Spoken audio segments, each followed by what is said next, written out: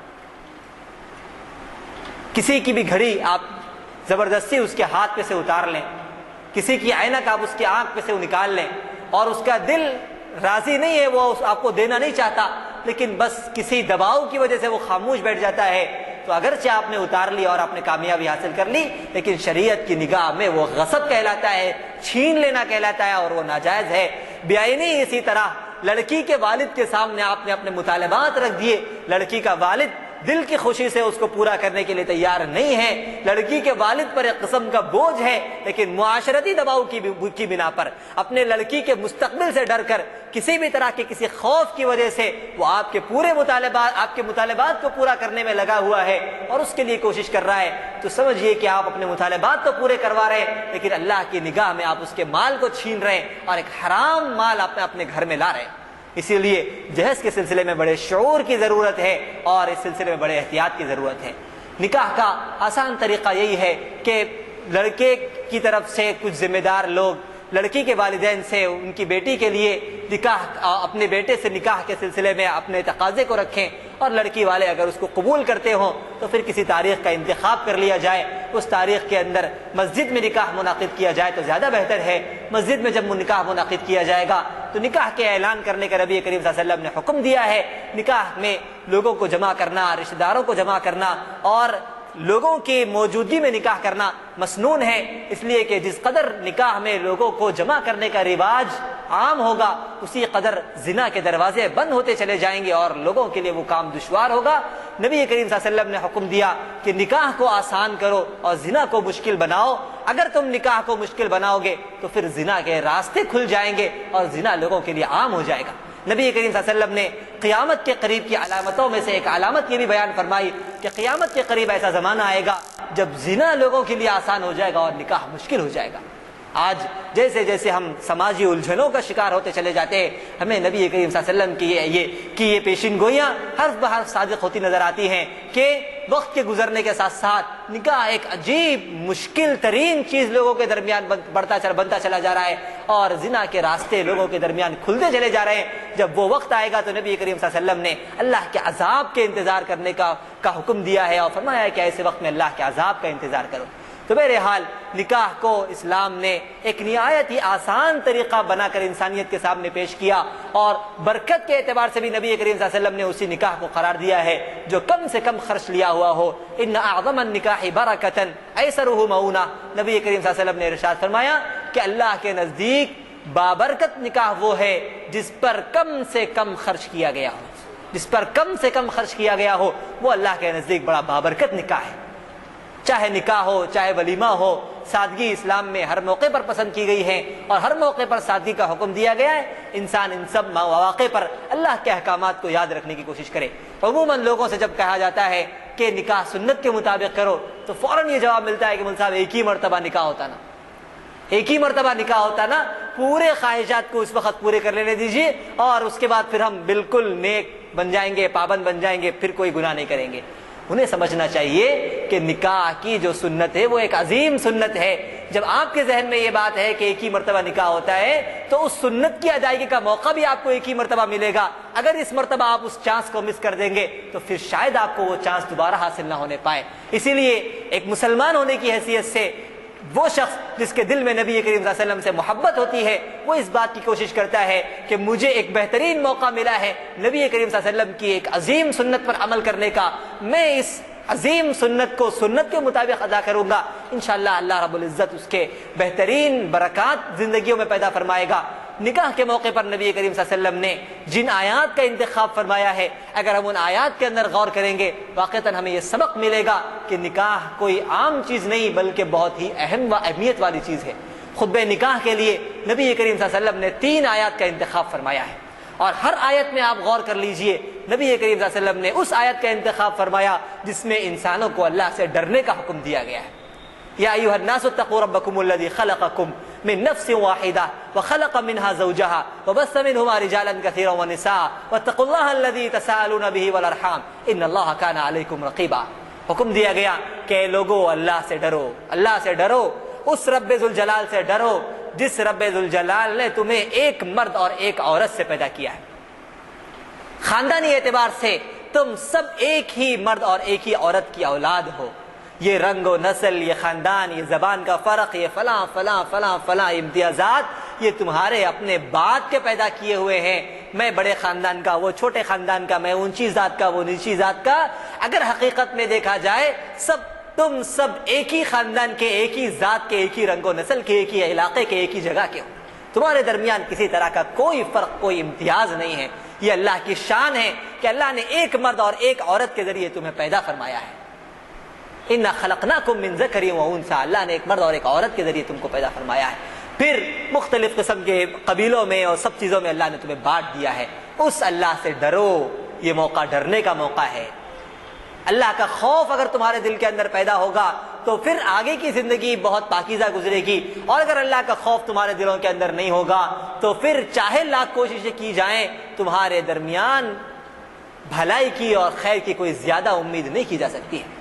دوسری آیت، یا ایھا الذین آمنوا اتقوا اللہ حق تقاتہ ولا تموتن الا وانتم مسلمون، اے لوگو اللہ سے ڈرو اور جس طرح ڈرنے کا حق ہے اس طریقے سے ڈرو، اور نہ صرف یہ کہ نکاح کے وقت ڈرو، پوری زندگی اللہ کے تقوی کے اندر گزارو۔ جب موت تمہارے سامنے ہوگی تو سب سے غالب تم پر جو چیز ہوگی وہ اللہ کا تقوی ہو۔ وَلَا تَمُوتُنَّ إِلَّا وَأَنْتُمْ مُسْلِمُونَ، آخری دم تک تم اسلام کے دامن کو تھامے رہنا، آخری دم تک تم اسلام کے دامن کو تھامے رہنا۔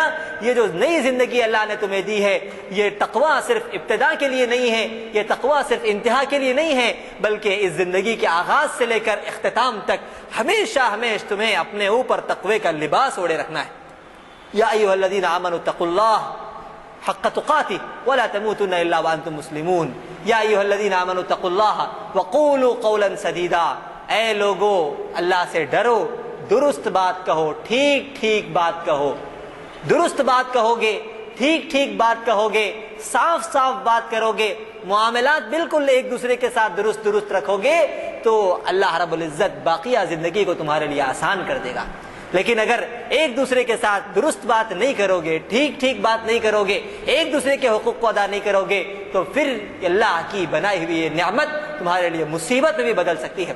یصلح لکم اعمالکم ویغفر لکم ذنوبکم ومن یطع اللہ ورسولہ فقد فاز فوزا عظیما، جو اللہ سے ڈرے گا، اللہ کے احکامات کے مطابق اپنے آپ کو ڈھالے گا، اللہ اس کی زندگی کو بھی درست کرے گا، اس کے گناہوں کو بھی معاف کرے گا، اور ایک عظیم اجر اللہ رب العزت اسے عنایت فرمائے گا۔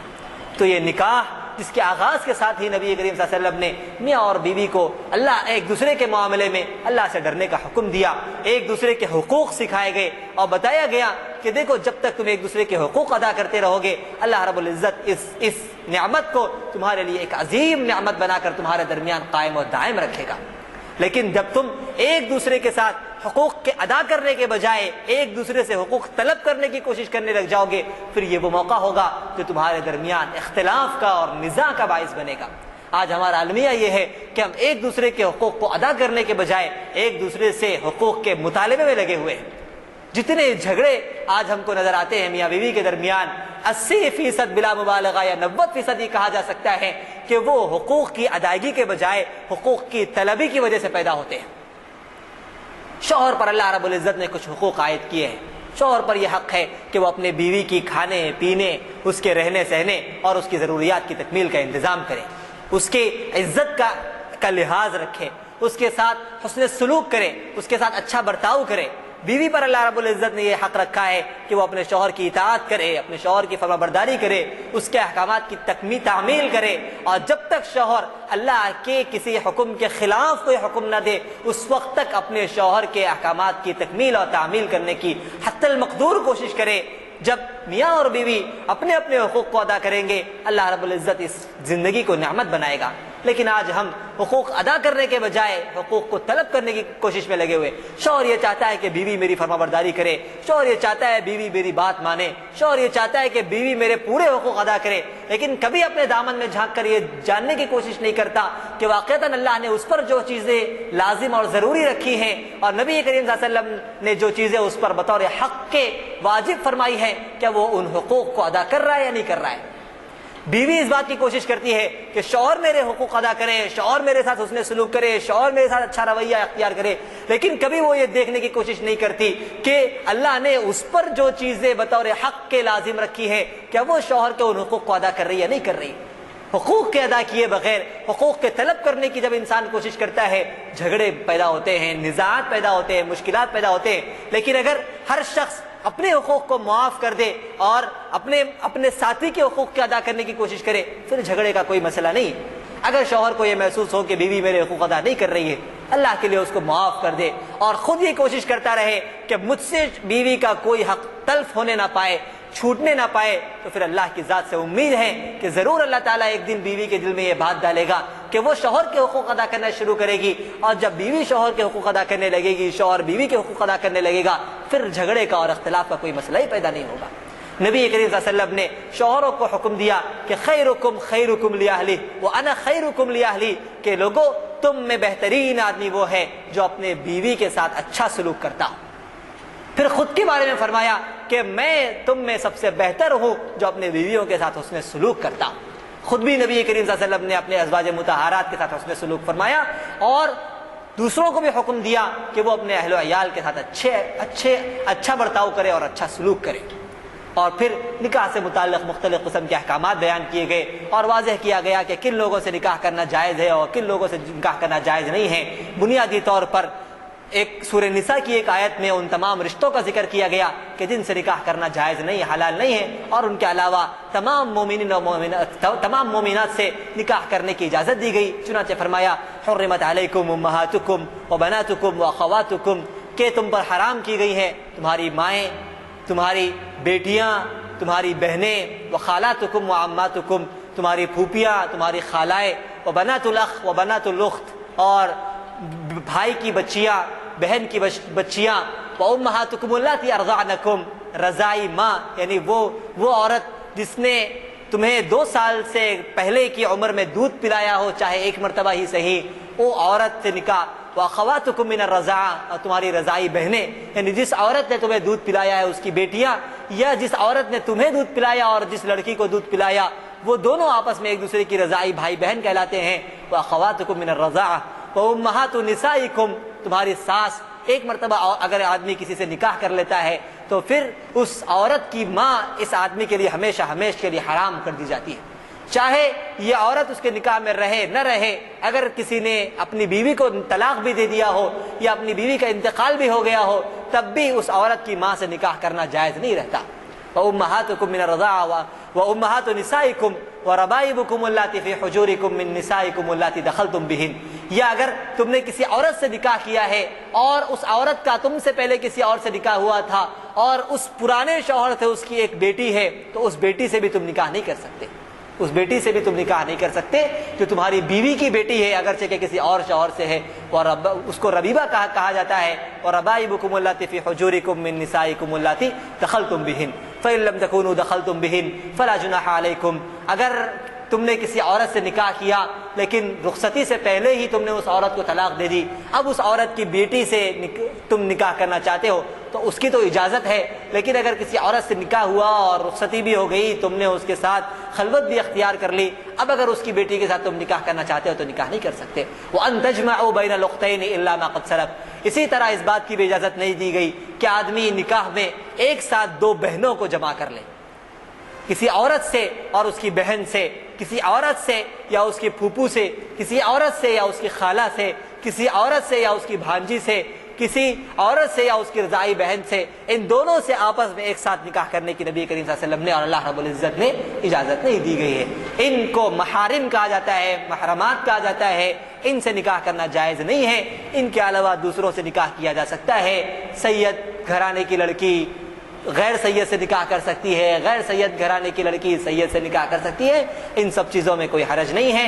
نکاح کے اندر ایک اہم چیز مہر ہے کہ مہر ایک حق ہے جو شوہر کے اوپر لازم ہوتا ہے کہ وہ اپنی بیوی کو ادا کرے۔ مہر کی کم سے کم مقدار 10 درہم متعین کی گئی ہے۔ 10 درہم جو ہے نا ہمارے موجودہ وزن کے اعتبار سے 3-4 تولے چاندی ہوتی ہے، یہ کم سے کم مہر ہے۔ آدمی کو اپنی اور عورت کی استطاعت کے حساب سے مہر ادا کرنا چاہیے۔ عورت کو عموماً اس کے خاندان میں اس کی بہنوں کو اور اس کی جو ہے نا خالہ زاد بہنوں کو، پھوپھی زاد بہنوں کو جو مہر دیا جاتا ہے اور معاشرے میں جو مہر ایک مناسب سمجھا جاتا ہے اور وہ مہر شوہر کی حیثیت کے مطابق ہے، وہ مہر آدمی متعین کرے۔ مہر فاطمی یعنی جو مہر حضرت فاطمہ رضی اللہ عنہا کا متعین کیا گیا تھا وہ 1.5 کلو چاندی تھا، 1500 گرام، 1.5 کلو چاندی۔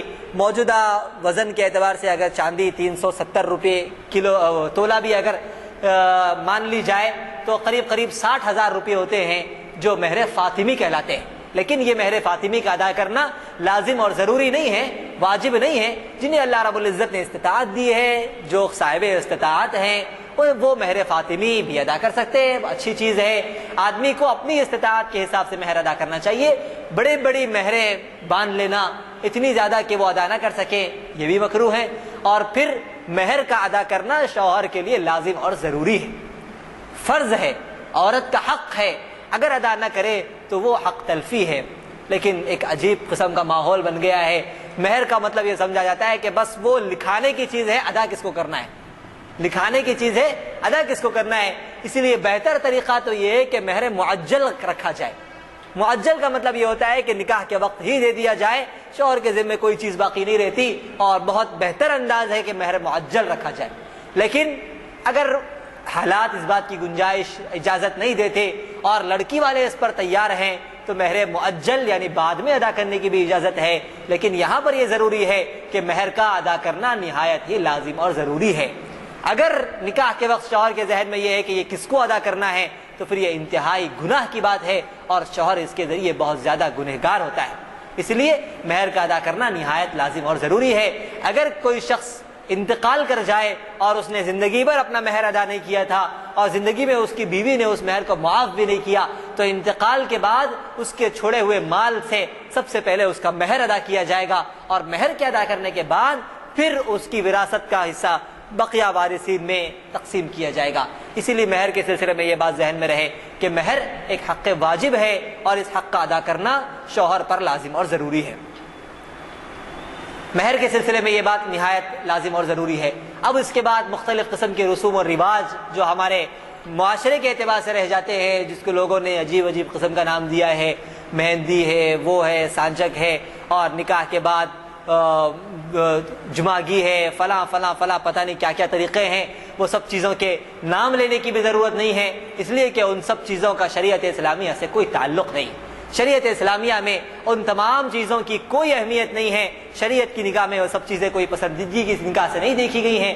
شریعت میں نکاح کا طریقہ ایک نہایت پاکیزہ طریقہ اور ایک آسان طریقہ ہے۔ اسی آسان طریقے سے انسان اس نکاح کو انجام دے گا تو انشاءاللہ اللہ رب العزت اس میں بڑی برکتیں بھی رکھیں گے۔ اور ایک اہم چیز نکاح کے سلسلے میں یہ ہے کہ جب انسان نکاح کے قابل ہو جائے تو پھر اسے نکاح میں تاخیر بھی نہیں کرنی چاہیے۔ نبی کریم صلی اللہ علیہ وسلم نے ارشاد فرمایا کہ یا معشر الشباب من استطاع منکم الباءۃ فلیتزوج، تم میں سے جو شخص نکاح کے قابل ہو جائے، نکاح کر سکتا ہے، اسے چاہیے کہ وہ نکاح کر لے۔ نکاح کے قابل ہونے کا کیا مطلب ہوتا ہے؟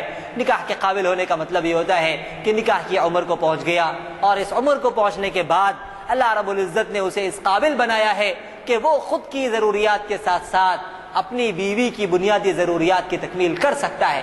اس کا مطلب یہ ہے کہ اب وہ نکاح کے قابل ہے۔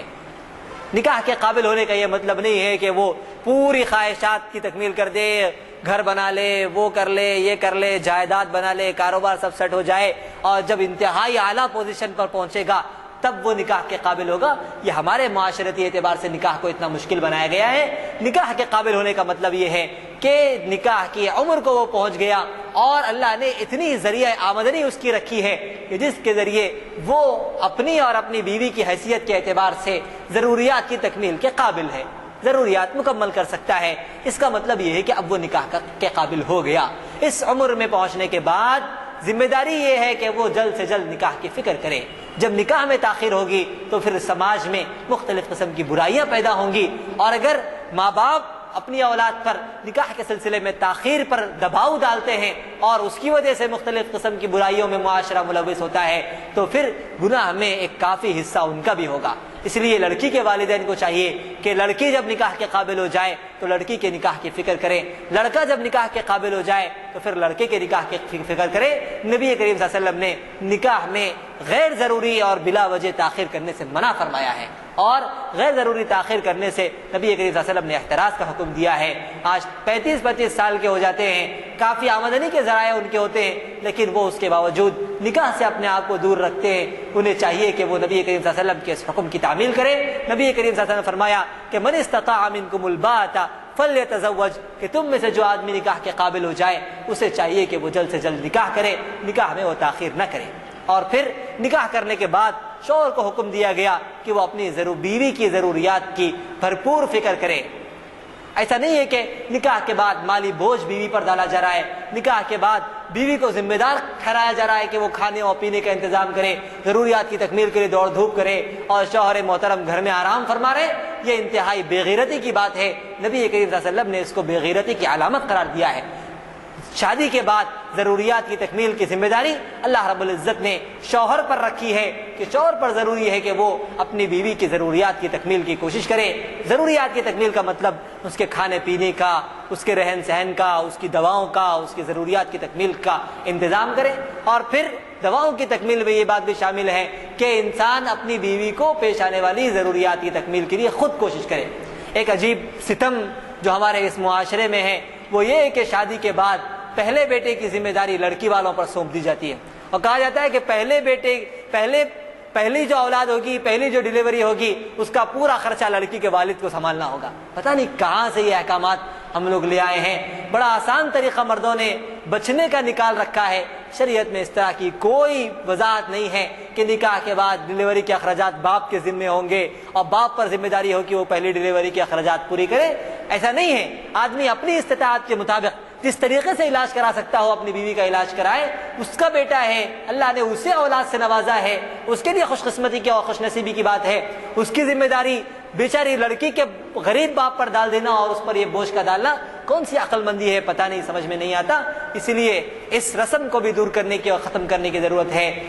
یہ اور اس طرح کی کئی بیجا رسومات ہیں جس کو معاشرہ جانتا ہے۔ ضرورت اس بات کی ہے کہ ان تمام چیزوں سے اپنے آپ کو دور رکھنے کی کوشش کرے۔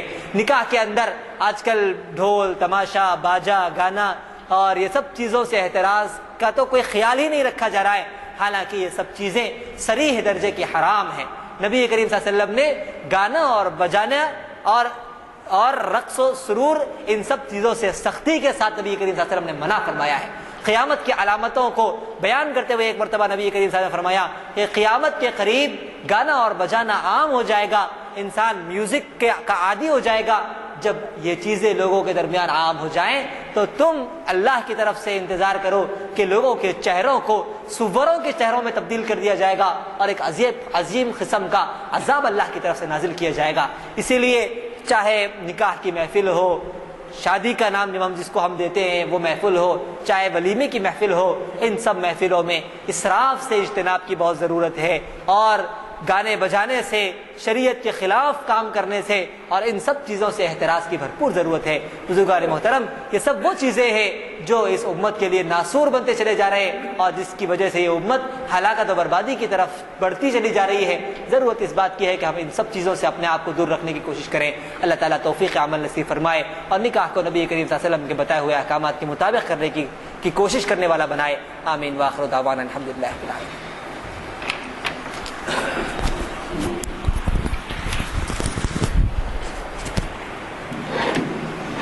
السلام علیکم حضرات، آپ نے محسوس کر لیا ہوگا کہ ہمارے مقررین کتنی تیاری سے آتے ہیں۔ عنوان کے بارے میں شاید ہی کوئی ایسا پہلو ہو کہ مفتی صاحب نے چھوڑا ہے.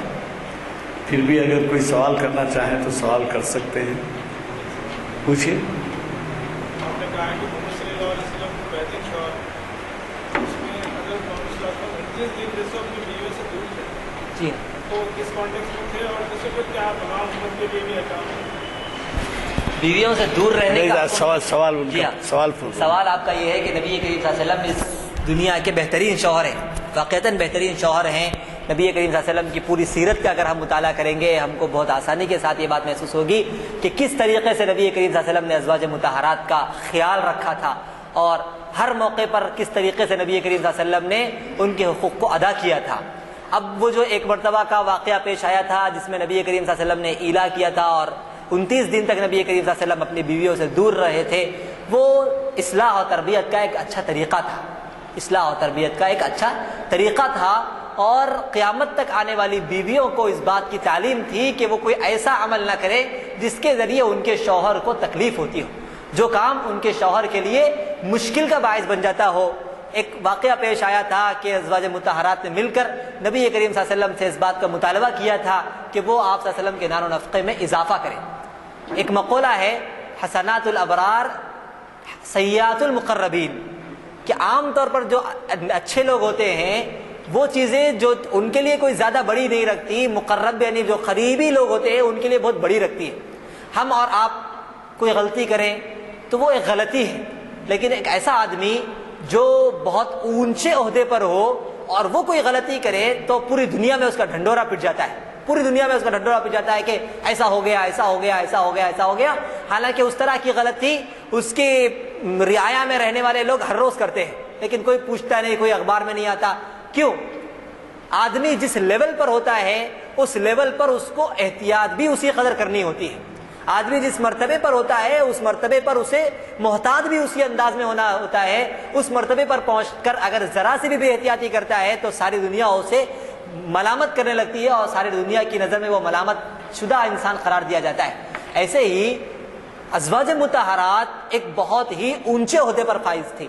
پوری کائنات میں اللہ رب العزت نے ان عورتوں کو منتخب فرمایا تھا نبی کریم صلی اللہ علیہ وسلم کی بیوی بننے کے لیے.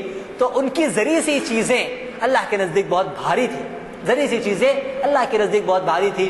ایک بیوی اپنے شوہر سے اپنے نان و نفقے میں اضافے کا اگر مطالبہ کرتی ہے تو عام آدمی کے لیے تو شاید وہ کوئی بڑی چیز نہیں ہے، لیکن نبی کی بیوی ہوتے ہوئے اللہ نے اتنی بڑی نعمت انہیں دی ہے، اس بڑی نعمت کے رہتے ہوئے اگر مال و دولت کی طرف ان کی نظر جاتی ہے تو اللہ کے نزدیک یہ بہت بڑی چیز تھی. نبی کریم صلی اللہ علیہ وسلم نے اپنی زندگی کے لیے فقر و فاقے کو اختیار فرمایا تھا تو ان کی بیویوں کی بھی ذمہ داری یہ تھی کہ وہ اپنے شوہر کے شانہ بشانہ اس فقر و فاقے کو اختیار کریں. اور نہ صرف یہ کہ ازواج مطہرات نے اس کو اختیار کیا بلکہ ان کی پوری زندگی اس بات کی گواہ ہے کہ انہوں نے اپنی پوری زندگی نبی کریم صلی اللہ علیہ وسلم کا ساتھ دیا تھا. لیکن ایک موقع پر ازواج مطہرات نے جمع ہو کر اس بات کا فیصلہ کیا تھا کہ ہم حضور اکرم صلی اللہ علیہ وسلم سے اپنے نان و نفقے میں اضافے کا مطالبہ کریں گے. نبی کریم صلی اللہ علیہ وسلم کو یہ بات ناگوار گزری اور اللہ رب العزت نے ازواج مطہرات کو متنبہ کیا کہ یا نساء النبی لستن کاحد من النساء، کہ تم عام عورتوں کی طرح نہیں ہو، دوسری عورتوں کی طرح تم جاہلیت کی باتیں کرنے لگ جاؤ، یہ تمہارے لیے زیبا نہیں ہے. اور بطور متنبہ کرنے کے تنبہ کے حضور اکرم صلی اللہ علیہ وسلم نے ان سے دوری اختیار فرمائی اور اس طرح کا یہ واقعہ پیش آیا. تو یہ عمدگی میں کوئی کمی نہیں ہے بلکہ یہ تربیت کا ایک اچھا طریقہ ہے. ایک منٹ، آپ کچھ پوچھنا چاہتے ہیں؟ آپ پوچھیے.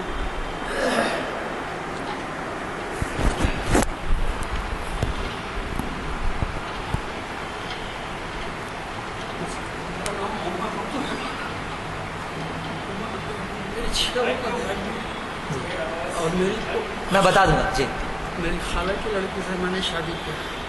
جی اور میری والدہ نے پیش کیا ہے جو مناسب نہیں ہے کہ وہ خود بھی جذباتی ہو گئے ہیں اور ان کے آنکھ سے آنسو بہ رہے ہیں.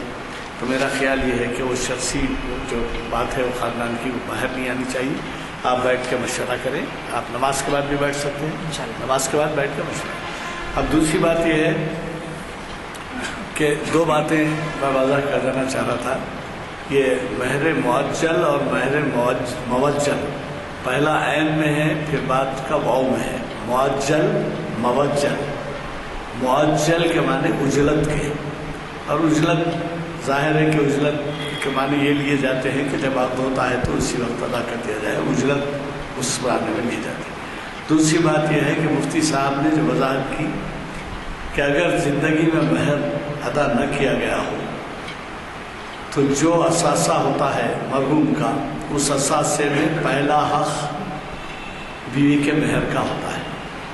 اس میں صرف اتنی وضاحت چاہتا ہوں کہ شاید مفتی صاحب بھی اس سے اتفاق کریں گے کہ اس کے اثاثے میں اگر یہ محسوس کیا جائے کہ جو تجہیز و تدفین پہ خرچ عائد ہوا ہے وہ خرچ اس کے اوپر پہلے لازم ہے تو وہ خرچ علیحدہ کیا جائے گا۔ جیسا ایک شخص 1 لاکھ روپے چھوڑ کے مارا اور اس کے بعد 10,000 روپے اس کے تجہیز و تدفین پہ خرچ ہوئے، اگر اس کے بیٹے اور اس کے ورثہ وہ کہتے ہیں کہ ہماری طرف سے ہو گیا یہ ختم، اس کے ورثے میں شامل نہ کیا جائے، تو وہ نہیں کیا جائے، محسوب نہ کیا جائے، تو وہ 10,000 روپے جو ہوتے ہیں وہ 10,000 روپے نہیں بھی نہ کیے جائیں گے۔ لیکن اگر کوئی کسی نے کچھ نہیں کہا اور کسی کے جیب سے 10,000 روپے خرچ ہوئے، چاہے وہ بیٹا ہو بیوی ہو کسی کا، تو 10,000 روپے کا خرچ جو ہے جو تجہیز و تکفین پہ عمل میں آیا ہے وہ 10,000 روپے کا خرچ پہلے منہا ہوگا ورثے سے، اس کے بعد بیوی کا حق ہوگا۔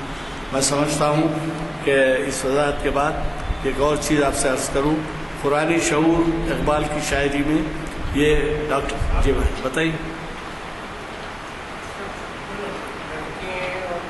جلدی بالغ ہو جاتے ہیں اور یہ ان کو ہم کو انتظار کرنا پڑتا ہے، لڑکی کو 18 سال اور لڑکے کو 21 سال، تو اس کے بارے میں ہمارا کیا قانونی وضاحت وکیل صاحب فرمائیں گے۔ دیکھیے جو شرعی حساب سے شرعی اعتبار سے تو نکاح جائز ہے، ہمارے لیے حکومت کی پابندی ہے یہ۔ ہاں نہیں شرعی حساب سے ہم کیا کر سکتے ہیں اس کے لیے؟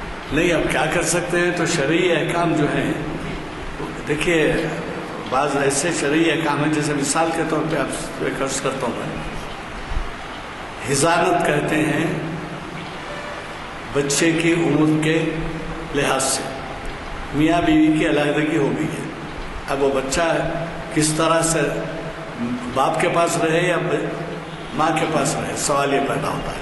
آپ عدالت ہو گئے، عدالت میں حضانت کی طرف کم دھیان دیا جاتا ہے۔ شرعی احکام یہ ہیں کہ لڑکا ہو تو وہ 3 سال تک ماں کے پاس رہے گا، اس کے بعد باپ کے پاس چلے گا۔ جی صاحب 7 سال، لڑکی ہو تو 7 سال، 7 سال ماں کے پاس رہے گی، اس کے بعد باپ کے پاس جائے گا۔ لڑکا 7 سال ہے، وہی کنفیوز کر، آپ وضاحت کیجیے۔ لڑکا 7 سال تک ماں کے پاس رہے گا، اس کے بعد باپ لے سکتا ہے، اور 7 سال کے درمیان اس پر جو خرچ ہوگا وہ خرچ باپ دے گا، اور لڑکی بڑی بالغ ہونے تک جو ہے نا ماں کے پاس۔ لڑکی بالغ ہونے تک۔ اب آپ یہ بتائیے اگر یہاں کی عدالتوں میں اس طریقے کا کوئی مقدمہ پیش ہو کہ صاحب یہ اس کے خلاف ورزی ہو رہی ہے، اور جج اگر رحم کھائے اور یہ کہہ دے کہ نہیں صاحب یہ مدت میں جو ہے بچے سے پوچھا جاتا ہے کس کے پاس رہیں گے، تو ماں کے پاس رہیں گے، تو اب عدالت جو احکام دیتی ہے اس کے اندر یہ اگر یہ کہ مقامی قانون کے اعتبار سے یہ لڑکے کا یا لڑکی کا مفاد اس میں ہے کہ وہ ماں کے ساتھ رہے تو خلاف ورزی ہوتی ہے، لیکن عدالت کے احکام ہے۔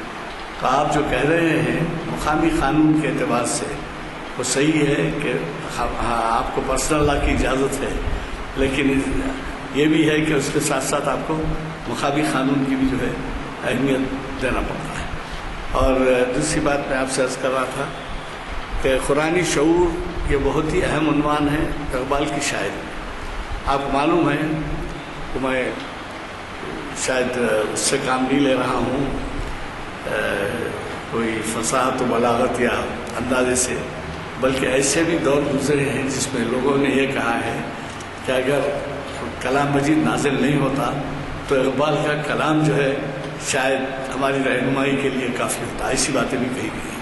تو اللہ تعالیٰ نے ان کو ایک ایسا الہامی کیفیت کا مالک بنایا تھا کہ انہوں نے اسلام کے بارے میں جو ان کے کلام ہیں اور ان کے استاد، آپ کو تو معلوم ہے کون ہے ان کے استاد، مولانا رومی، جن کا دنیا میں اقوام متحدہ کی طرف سے ایک یوم منایا گیا مولانا رومی کا. تو مولانا رومی جو ہے اس سے انہوں نے فیض حاصل کیا ہے. حالانکہ مولانا رومی کا زمانہ کدھر اور یہ کدھر. تو اس طرح سے یہ جو قرآنی شعور جو بتائے ہیں، یعنی آپ تعجب کریں گے. نواب بہادر اعظم کے بارے میں مشہور ہے. بہادر اعظم کے بارے میں ابھی کتنے لوگ جانتے ہیں کیا ہے میں نہیں جانتا، کیونکہ میں خود جو ہے بہادر اعظم کے انتقال کے وقت 8ویں یا 9ویں جماعت میں تھا. سن 1943-44 کا واقعہ ہے. اور وہ جو ہے ہاشم اعظم کے پاس دعوت میں بندہ رحیم پہ گئے تھے. خبر پھیل گئی تھی کہ ان کو ظاہر دیا گیا. یہ گئے لاہور، اور علامہ اقبال کا قرآنی ان کی جو ان کا لگاؤ تھا قرآن سے، وہ ان کو دیکھنا تھا. تو وہ جا کے ان کے ملازم سے، اس کا نام شاید علی بخش ہے کوئی نام تھا، میں نام بھول رہا ہوں، تو اس سے جا کے ملے کہ میں بہادر اعظم سے ان کی زندگی سے واقف ہونا چاہتا ہوں، مجھے ذرا موقع دینا کہ میں عشاء کے بعد موقع دینا ان سے ملوں، اسٹڈی کروں. تو بولے کچھ وقت نکال سکتے ہو؟ تو بولے خاموشی سے عشاء کے بعد میرے پاس آ جانا، اور کمرے میں میں بٹھا لوں گا اور اس کے بعد ان کی زندگی بتاؤں گا کہ رات میں کیسی زندگی گزارتے ہیں. چنانچہ وہ گئے اور پوشیدہ طور پر گھر میں گھسے اور اس ملازم کے ساتھ رہے. وہ ملازم کا نام مبول بہت مشہور ملازم ہے. تو ان سے کھانا کھا کے چلے گئے تھے. مولانا علامہ عشاء پڑھے اور اس کے بعد جو ہے تلاوت میں مصروف رہے. اس کے بعد یعنی سمجھیے تہجد تک مولانا کا یعنی یہ حال تھا علامہ اقبال کا کہ ان کے آنکھ سے آنسو جاری تھے اور قرآن پہ وہ آنسو گر رہے تھے. تو نواب بہادر اعظم اتنے متاثر ہوئے کہ وہ آ کے جو ہے کئی لوگ. اور غلام دستگیر پروفیسر رشید صاحب تھے نظام کالج میں، اس مسجد کے مصلی تھے. پروفیسر غلام دستگیر ماہر اقبالیات سمجھے جاتے تھے. انہوں نے ایک خطاب میں یہاں کہا تھا کہ وہ قرآن محفوظ کر لیا گیا ہے جس پہ علامہ اقبال کی تلاوت کے وقت کے آنسو پر گرے تھے، وہ تک محفوظ ہے یہ کہہ رہے تھے. تو علامہ اقبال کا اتنا بڑا مقام ہے قرآن کے فالوورز میں یا عمل کرنے والوں میں. آپ اندازہ نہیں لگا سکتے. جب یہ سنیں گے آپ خطاب تو آپ کو اندازہ ہوگا کہ وہ کتنی بڑی شخصیت تھی. یہ ایک واقعہ سناتا ہوں میں آپ کو. ترکی میں فلسطین میں شاید ترکی یا فلسطین میں حر ایک جماعت تھی جیسا یہاں رضاکار تھے، آزادی کے لیے لڑتے تھے. تو ان کا وفد جو ہے لاہور آیا تھا. علامہ اقبال نماز میں شریک تھے. وہ وفد کا استقبال کیا گیا بڑے پیمانے پہ، اور نماز میں جو ہے وہ حر کے جو جیسے رضاکار تھے تو ایک پارٹی تھی 7-8 آدمی کی، وہ بھی نماز میں شریک تھی. جب امام صاحب نے سلام پھیرا تو ایک حر نے دوسرے حر سے کہا، وہ علامہ نے سن لیا. اس نے کہا اتنے لمبے سجدے، اتنے لمبے سجدے. وہ اس کے لیے ایک نئی بات تھی کہ جب سجدے میں جاتے ہیں تو وقت سے وقت یعنی 2 منٹ 1 منٹ لگا دیتے ہیں. اتنے لمبے سجدے وہ علامہ سن لیے. اس کے بعد اس کے اوپر ایک نظم دی، نظم لکھی انہوں نے، کچھ شان لکھے. وہ اب ہے کتابوں میں محفوظ ہے علامہ اقبال کے کلام میں، پڑھ کے دیکھیے آپ کیا ان کا کردار کیا تھا معلوم. وہ حر سے انہوں نے بیان کرتے ہیں یا انہوں نے کہا کہ دیکھیے یہ تم آزاد ملک کے باشندوں ہو. حر کے معنی حریت سے ہے، آزادی کے. اور تم جانتے ہیں کہ اللہ کی عبادت کے سوا تم کو اور بھی خدمات انجام دینا ہے، اور تم کو ایسے کام کرنا ہے جس سے کہ عوامی مفاد ہو. یہاں ہمارے پاس طریقہ یہ ہے کہ غلام کی نماز ہے. ہم غلام تھے اس وقت انگریزوں کے، کہ غلام کی نماز بول کے ہے شاید اس کا عنوان. تو غلام کی نماز میں وہ لکھتے ہیں کہ غلام یہ سمجھتا ہے میں جتنی دیر سجدے میں سر رکھوں گا اتنا ثواب ہے. تمہارا فرق اور ہمارا فرق یہ ہے کہ تم یہ کہتے ہیں کہ اور بھی تمہاری دنیا میں کام ہے، خدمت کرنا ہے، اور تم کو جو ہے عبادت کے حد تک عبادت رکھنا ہے. اور غلام یہ سمجھتا ہے کہ میں جتنی دیر سجدے میں سر رکھوں اس کا ثواب ملتا ہے. یہ معیار کا ان کا کلام تھا. میں کیا بتاؤں ان کے واقعات آپ کو اس دن سننے میں آئیں گے. ضرور تشریف لائیے اور اس سے استفادہ کیجیے. اور میں نے جیسے آپ سے کہا ہے، ہمارے ہاں ایک باقر حسین صاحب کلیکٹر تھے، وظیفے آپ جو مشہور تھے اور ملک پیٹ میں رہتے تھے. انتقال ہونے کے بعد میں سمجھتا ہوں باقر حسین قریشی نام تھا ان کا. وہ ان کے بیٹے وغیرہ لندن چلے گئے تھے، تو انہوں نے ترجمہ کیا ہے شکوہ اور جواب شکوہ کا، اور وہ شکوہ اور جواب شکوہ اگر آپ ان کی زبان سے سنیں، انگریزی میں ترجمہ ہوا ہے، وہ ریلیز ہوں گے اس دن، لیکن شکوہ اور جواب شکوہ اگر آپ نہیں پڑھے ہیں تو ضرور پڑھیے۔ مختصر یہ کہہ دیتا ہوں کہ انہوں نے اللہ کی طرف سے اللہ کی خدمت میں شکوہ پیش کیا ہے۔ شکوہ یہ ہے، پورے کئی اشعار پہ مشتمل ہے کہ مثلا ایک شعر، رحمتیں ہیں تیری اغیار کے کاشانوں پر، برف گرتی ہے تو بیچارے مسلمانوں پر، تو اس قسم کے اشعار ہیں۔ اور جواب شکوہ جو ہے اللہ تعالیٰ کی طرف سے ہے، اور جواب شکوہ میں اللہ تعالیٰ کیا فرماتے ہیں وہ پڑھ کے دیکھیے۔ جواب شکوہ جو ہے آپ کے شکوے کا جواب اللہ تعالیٰ دے رہا ہے، تو وہ اشعار وقت نہیں ہے ورنہ وہ بھی اشعار سننے کے ہیں، اور جو لوگ نہیں پڑھے ہیں شکوہ اور جواب شکوہ ضرور حاصل کیجیے۔